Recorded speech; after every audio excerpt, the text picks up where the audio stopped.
Leo visą laiką dirbo, vaikydamasis daugiau pinigų.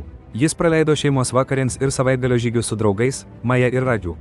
Jis tikėjo, kad papildomi turtai vieną dieną padarys jį tikrai laimingą. Tačiau jis visada jautėsi pavargęs ir įtemptas, net ir turėdamas augančią banko sąskaitą. Vieną saulėtą popietę Maja ir Radžas pakvietė jį į iškilą parke. Jie atsinešė skanių vegetariškų sumuštinių ir šviežių vaisių. Leo beveik pasakė ne, galvodamas apie didelį projektą darbe. Bet kažkas privertė jį eiti, ir jis pamatė Mają linksmai juokiančią ir Radžą besidalijantį istorijomis apie savo sodą. Leo suprato, kad jie turi pakankamai, atranda džiaugsmo paprastose akimirkose, o ne tik turte.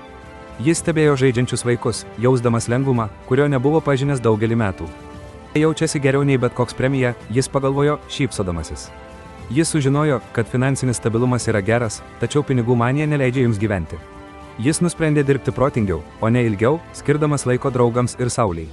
Jis rado naują pusiausvyrą, vertindamas paprastas gyvenimo dovanas. Pakankamai pinigų tikrai leidžia mėgautis gyvenimu, tai nepakeičia paties gyvenimo.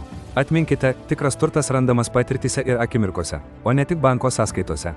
Jei ši istorija jūs įkvėpė, prašome prenumeruoti Lithuanian Repo, pamėgti šį vaizdo įrašą ir pasidalinti savo mintimis komentaruose žemiau.